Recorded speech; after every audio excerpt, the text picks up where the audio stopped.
Bismillahirrahmanirrahim. Assalamu alaikum students. In this video I am going to start exercise 2.7.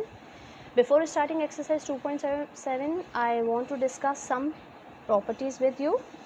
Rational exponent. Exponent means power, rational means in fraction. जब powers fraction में होती हैं तो वो कहलाती हैं rational exponent. If we have x raised to the power m upon n, it means nth root of x power m. अगर किसी भी वेरिएबल की पावर 0 हो तो वो बराबर होता है 1 के. Next is x raise to the power minus m upon n. इसका मतलब ये है कि जो भी आपका न्यूमरेटर होगा वो अपनी माइनस साइन के साथ आ जाएगा इनसाइड द रूट, और जो आपका डिनोमिनेटर हो जाएगा वो बन जाएगा इंडेक्स ऑफ द रूट. तो x raise to the power minus m upon n को आप कन्वर्ट करेंगे nth root of x raise to the power minus m. Now I want to discuss some important results with you. First I want to discuss कि अगर दो variable हैं वो आपस में मल्टीप्लाई हो रहे हो and both are having rational exponents, then what we have to do. जैसे कि हमें पता है कि बेसिस सेम हो तो पावर्स ऐड हो जाती हैं, तो यहाँ पे ये रैशनल एक्सपोनेंट भी सिंपली जाके ऐड हो जाएंगे. जब भी हमारे पास ऐसी सिचुएशन हो कि दो सेम वेरिएबल हो और वो रैशनल एक्सपोनेंट के साथ हो मगर फ्रैक्शन में हो, तो हम क्या करेंगे, नीचे वाले वेरिएबल को माइनस साइन के साथ ऊपर ले आएंगे और जब वो ऊपर आके ऐड होगा तो एक्चुअली पावर सब्ट्रैक्ट हो रही होंगी. ठीक है. नेक्स्ट वी हैव कि अगर कोई भी जो वेरिएबल है वो रैशनल एक्सपोनेंट के साथ हो और उसके ऊपर एक और जो है वो रैशनल एक्सपोनेंट मौजूद हो, तो जैसे कि आपको पता है पावर के ऊपर पावर होती है तो वो मल्टीप्लाई हो जाती है, तो इसके न्यूमरेटर से मल्टीप्लाई हो जाएंगे, डिनोमिनेटर से मल्टीप्लाई हो जाएगा, लाइक दिस. ठीक है. नेक्स्ट वी हैव अगर कोई दो वेरिएबल मल्टीप्लाई हो रहे हो और उन पे जो है वो रैशनल एक्सपोनेंट हो, तो ये रैशनल एक्सपोनेंट दोनों पे इंडिविजुअली अप्लाई हो जाएगा. ठीक है. आखिरी हमारे पास कि अगर दो वेरिएबल डिवाइड हो रहे हो और उन पर कोई एक कॉमन रैशनल एक्सपोनेंट लगा हुआ हो, तो वो कॉमन रैशनल एक्सपोनेंट दोनों पे इंडिविजुअली अप्लाई हो जाएगा. स्टार्ट करने जा रहे हैं एक्सरसाइज 2.7 पहले क्वेश्चन के साथ. देखिए 8 की पावर है 1/3 जो कि एक रैशनल एक्सपोनेंट है, और इसी तरह 36 की भी पावर है 1/2 जो कि एक और रैशनल एक्सपोनेंट है. अच्छा, अब हम इन्हें जो है किस तरह से सॉल्व करेंगे. सबसे पहले हम ये जो भी हमारी बेसिस है ना, जिन पे हमारे जो है वो पावर्स लगी हुई हैं, उनको हम बेसिस कह रहे होते हैं, तो हम अपनी बेसिस के सबसे पहले फैक्टर्स मालूम कर लेंगे. फैक्टर्स मालूम करने के लिए यहाँ पे 8 के फैक्टर्स मालूम किए, तो यही तरीका है जो हम हमेशा से यूज़ करते आ रहे हैं. फैक्टर्स मालूम किए तो 2 मल्टीप्लाई बाई 2, इसका मतलब है 2 की पावर क्यूब जो है वो बराबर है 8 के. इसी तरीके से जब हमने 36 के फैक्टर्स मालूम किए तो हमारे पास रिज़ल्ट आया 2 मल्टीप्लाई बाई 2 और 3 मल्टीप्लाई बाई 3, यानी 2 का square multiply by 3 square equals to 36. ठीक है. तो ये हमने फैक्टर्स फाइंड आउट कर लिए. अब हम इसको दोबारा सॉल्यूशन की तरफ आ जाते हैं. तो सॉल्यूशन में सबसे पहले आप क्या करेंगे, आप इसे इसके फैक्टर्स में लिख देंगे. अच्छा, बेहतर क्या है हमारे लिए कि हम इस तरह के फैक्टर्स ना यूज़ करें, पावर्स में यूज़ करें. तो 2 की पावर क्यूब और उसके ऊपर जो हमारे पास रैशनल एक्सपोनेंट मौजूद था वो लगा दिया. फिर उसके बाद यहाँ पे ये बन जाएगा 2 स्क्वायर मल्टीप्लाई बाई 3 स्क्वायर और उसकी पावर है 1/2 हियर. अच्छा, अब आपको पता है कि ये अभी हमने प्रॉपर्टी डिस्कस की है कि अगर कोई भी चीज़ अंदर ब्रैकेट के मल्टीप्लाई हो रही है और ब्रैकेट पे रैशनल एक्सपोनेंट है तो वो इंडिविजुअली अप्लाई हो जाएगा, तो हम इंडिविजुअली अप्लाई कर देते हैं. इसको हम ज़रा कैंसिल कर देते हैं, तो ये क्या बचा, 2 रेज़ टू द पावर 1 यानी 2, और इसको हम सिंप्लीफाई कर रहे हैं अभी. 2 का स्क्वायर जो है इसके ऊपर भी 1/2 अप्लाई कर दीजिए. इसी तरीके से आप ये जो 3 का स्क्वायर है आपके ऊपर, इसके ऊपर भी 1/2 अप्लाई कर दीजिए. तो जब आप अप्लाई करेंगे तो क्या होगा कि ये 2 से 2 कैंसिल, यहाँ भी 2 से 2 कैंसिल, सबकी पावर 1 आ गई है. तो 2 multiply by 2 multiply by 3 you will get 2 2 ज़ा 4 4 3 ज़ा 12. So this is our answer for question number 1. Question number 2 start करने जा रहे हैं. Again we have 62 raise to the power minus 1/6.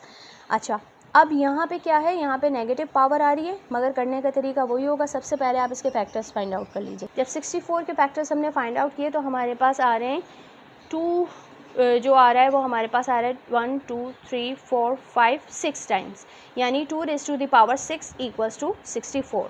ठीक है.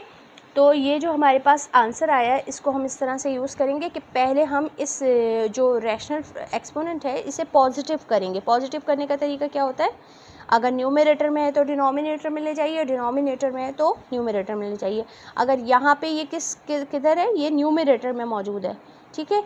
तो यहाँ पे हम क्या करेंगे, इसको कर देंगे 1/64 रेज़ टू द पावर 1/6 है। सबसे पहला काम ये किया, उसके बाद अब आप इस 64 को अब आप नेक्स्ट काम क्या करेंगे, अब हम अगला काम ये करेंगे कि हम इस 64 को इसके फैक्टर्स में लिख देंगे, यानी 1/2 रेज़ टू द पावर 6 और उसके ऊपर आपको पता है एक्सपोनेंट आ रहा है आपका 1/6। तो ये 6 से 6 कैंसिल हो गया, तो आपके पास आंसर आ गया 1/2। This is our answer for question 2। Similarly in question number 3 we have 256 और डिवाइड में क्या है, एक्स स्क्वायर भी है। तो आपको पता है अगर कोई फ्रैक्शन में हो और उसके ऊपर भी एक कॉमन जो है वो रैशनल एक्सपोनेंट हो तो वो दोनों के ऊपर न्यूमरेटर डिनोमिनेटर दोनों पे सेपरेटली अप्लाई हो जाएगा। मगर पहले हम क्या करेंगे, 256 के फैक्टर्स फाइंड आउट कर लेंगे। ये 256 को फैक्टराइज किया हमने, हमारे पास आंसर आ रहा है कि 2 raise to the power 8 equals to 256 है। तो अच्छा, ये फैक्टराइजेशन आप बचपन से करते आ रहे हैं, इसकी एक्सप्लेनेशन की कोई ज़रूरत नहीं है, ये आप कर लेंगे सबकी खुद ही से, ठीक है। तो हम आ जाते हैं इसको, सबसे पहले हम इसकी ये जो इसके ऊपर पावर मौजूद है ना, ये इसको इंडिविजुअली अप्लाई करेंगे न्यूमरेटर और डिनोमिनेटर पे, यानी 256 raise to the power half and in the denominator x square raise to the power half here. Okay, तो जब हम इन दोनों पे अप्लाई करेंगे तो ये तो 2 और 2 कैंसिल हो गया, ठीक है।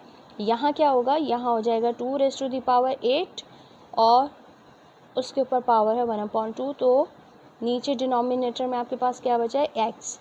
इस 2 1 ज़ा 2 और ये 2 और 8 को हम कैंसिल कर देंगे, 2 1 ज़ा 2 और 2 4 ज़ा 8। तो हमारे पास क्या बचा, 2 raise to the power 4 upon x. 2 की पावर 4 का मतलब है 16, तो हमारे पास आंसर आ गया 16/x।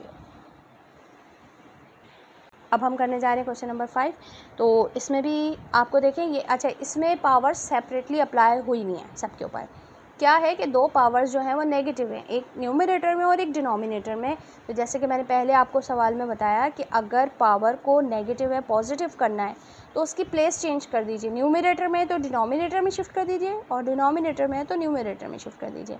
इसका क्या करते हैं, ये 27 जो है इसको हम किसका क्यूब बना सकते हैं, इसको हम 3 का क्यूब बना सकते हैं। तो ये बन गया 3 क्यूब और इसके ऊपर पावर क्या आ रही है, 2n/3। हम इस क्वांटिटी को ले जाएंगे नीचे और ये वाली क्वांटिटी आ जाएगी ऊपर, तो दोनों पॉजिटिव हो जाएंगी हमारे पास। तो हम सबसे पहले इस 18 को ऊपर लेके जा रहे हैं, तो 18 और इसके ऊपर पावर आ गई n/2 और जब हम इस 8 को नीचे लेके जाएंगे तो 8 पे भी पावर आ जाएगी n/3 हियर। अच्छा जी, ये देखें हम 18 को फैक्टराइज करेंगे तो आंसर क्या आएगा, 2 × 3 यानी हम 3 को तो स्क्वायर कर सकते हैं और 2 को वैसे ही लिखना पड़ेगा। और 8 तो आपको पता है कि 2 का क्यूब होता है, सही है। तो हम इस 3 से 3 को कैंसिल कर रहे हैं, 3 की पावर यहाँ आ गई 2n और यहाँ पे आ जाएगा, इसकी जगह पे आ जाएगा 2 × 3 स्क्वायर की पावर n/2 और डिनोमिनेटर में आ जाएगा 2 का क्यूब और n/3 है। अच्छा, अब हम इसे फर्दर सिंप्लीफाई करेंगे, ये तो अभी मज़ीद सॉल्व नहीं होगा तो ये ऐसी कॉपी हो जाएगा। इस पर क्या करेंगे, इंडिविजुअली अप्लाई करेंगे पावर। यहाँ पे मैं 2 पे कर रही हूँ n/2 और जो है यहाँ पे मैं कर रही हूँ अप्लाई 3 स्क्वायर पे n/2 अप्लाई कर रही हूँ, ठीक है। ये मैंने 2 पे n/2 सेपरेटली अप्लाई कर दिया और 3 स्क्वायर पर भी कर दिया। अब नीचे डिनोमिनेटर में देख लीजिए, ये क्यूब से क्यूब कैंसिल हो रहा है तो 2 की पावर n हो गई यहाँ पर। अच्छा, अब हम क्या करेंगे, इसे फर्दर सिंप्लीफाई कर लेंगे। यहाँ स्क्वायर से स्क्वायर कैंसिल हो रहा है, ठीक है। तो यहाँ पे अच्छा, ये जो डिनोमिनेटर में 2 की पावर n है ये भी आ जाएगी अगले स्टेप में ऊपर।